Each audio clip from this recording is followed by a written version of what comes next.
당신이 찾던 무서운 이야기 고비의 TV.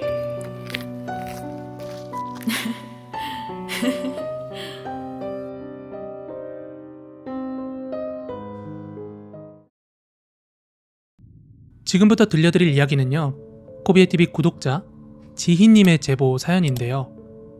우선 저에 대해서 조금 말씀을 드리면, 저는 연극영화과를 다니는 학생으로 학교에 오랫동안 몸을 담그고 있었고, 늦게나마 졸업 전 마지막 공연 준비를 하게 됩니다.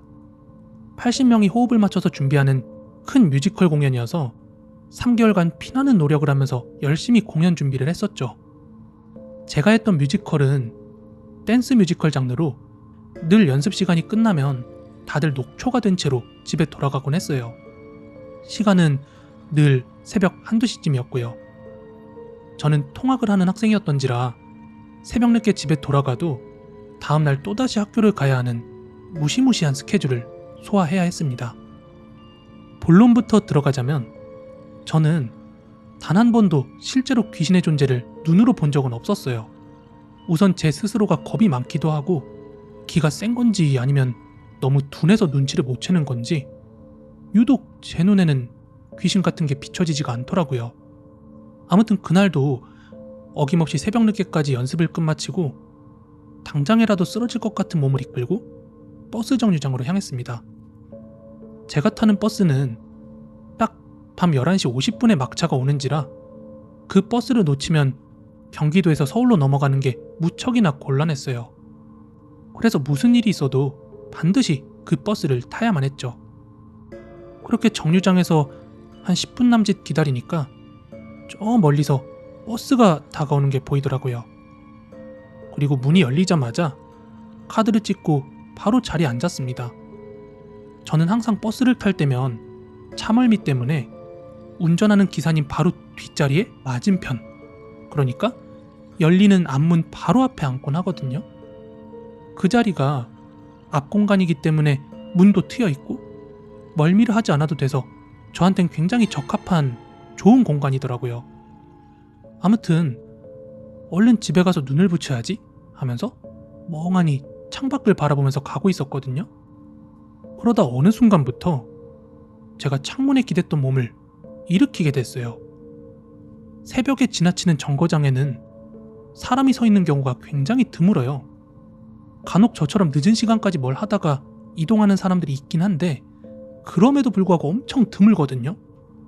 그런데 한 2~3 정거장을 지나칠 동안 웬 여자 한 분이 서 계신 걸 봤어요. 그것도 같은 사람을요. 머리는 그 머리카락이 얼굴을 모두 가리고 있었고, 옷은 하얀색인데 다 바래가지고 누렇게 변한 것 같았어요. 가로등 때문에 그런 걸 수도 있지만 검정색 치마인지 바지인지 뭐 그런 걸 입고 계속 같은 자세로 정거장 오른편 기둥에 이렇게 기대서 서 있더라고요. 처음과 2번째 정거장을 지나칠 때는 아무 생각이 없었지만 3번째 정거장 지나갈 때 있죠. 저는 그 순간 아, 저 사람 같은 사람이구나 하는 걸 눈치챘습니다. 그리고 온몸에 소름이 돋기 시작했어요. 경기도에서 서울로 이동하는 버스는 정거장 간의 거리가 꽤나 길어요.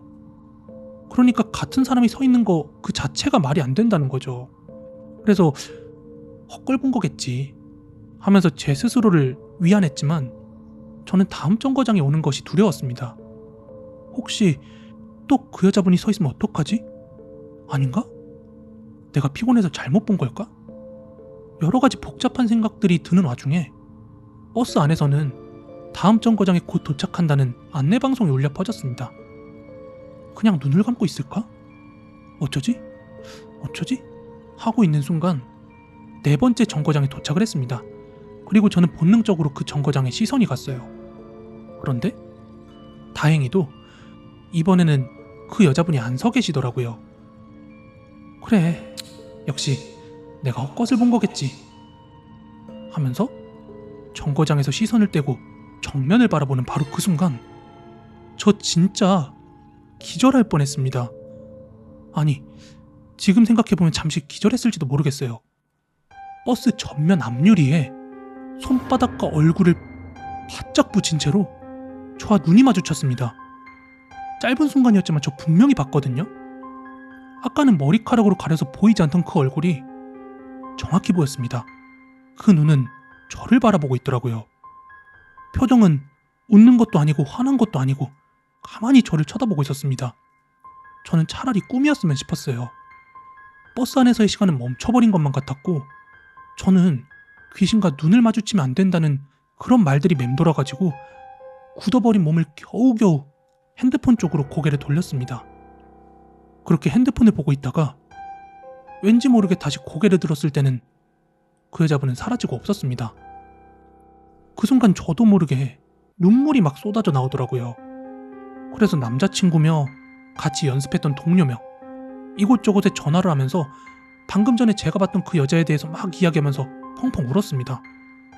그런데 모두들 저를 달래려고 한 건지 뭔지 모르겠지만 네가 연습을 너무 무리하게 해서 헛것본 거라고 다 그렇게 말을 하더라고요. 저는 분명히 봤거든요. 근데 너무 억울했어요. 다들 그렇게 치부를 하니까.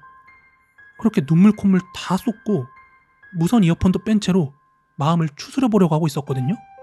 근데 그때 버스기사 아저씨가 저에게 말을 거셨습니다. 버스에는 저 혼자밖에 없었거든요.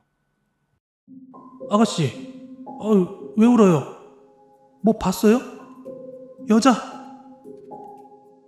아저씨의 알 수 없는 말씀에 저도 모르게 네, 어떤 여자를 본 것 같은데 이러면서 말을 이으려고 하자 이 시간에 이 근처 지날 때 가끔 그 여자 보는 사람들이 있어요. 덩치 이만한 남학생도 그 여자 봤다 그러고 그리고 그 전엔 또 다른 아가씨가 봤다 그러고 하여간 이상하다니까. 여기만 지나가면 그래요. 여기만. 그 기사 아저씨의 말씀을 듣고 저는 환승 구간에 내려서 집에 갈 때까지 억지로 눈을 감고 갔습니다. 그 이후로는 저는 버스 타는 게 너무 무서워져가지고 연습 기간 동안 통학하는 동료들 중에 차 있는 동료들 있죠. 그 동료들한테 신세를 지면서 집에 돌아가곤 했습니다. 사람이요, 피곤하거나 정신적 육체적으로 힘이 들면 가끔 헛것 본다고 하잖아요. 저도 뭐 그런 말 들어서 알고 있거든요. 근데 그 당사자가 제가 되니까 이거 완전히 다른 얘기였습니다. 사실 공연 준비하면서 귀신 보면 대박 난다는 이야기가 있는데 제가 뭐 그걸 귀신을 극장에서 본 것도 아니었기 때문에 좋은 쪽으로 생각할 수만은 없었습니다. 그 여자분은 대체 누구였을까요? 다시는 경험하고 싶지 않은 그런 무서운 경험이었습니다. 지나가셨던 그 정류장 명을 알 수가 있을까요? 제가 안 그래도 그 네, 얘기하시고 그 다음 방송 하실 때 제가 버스가 갑자기 생각이 안 나가지고 몇 번 탔는지 네, 다시 찾아봤거든요. 네, 제가 학교가 안산에 있어가지고 네, 사실 앞에 여러 정류장을 좀 지나고 난 에, 후였어요. 딱 그 부분만 이렇게 말씀을 드려야 되니까 일단 첫 번째, 두 번째, 세 번째 이렇게 말씀을 드렸던 건데 그 이야기 속 첫 번째는 목감동이라는 이름을 가진 정거장이었고요. 목감동, 네, 네, 그 다음에 이제 목감 사거리, 뭐 논곡동, 원가학, 뭐 장절리 요렇게 이어지는 정류장이거든요. 요게 네네, 이제 안산에서 서울로 빠져나갈 때 그 광명 쪽으로 요렇게 가는 노선이거든요.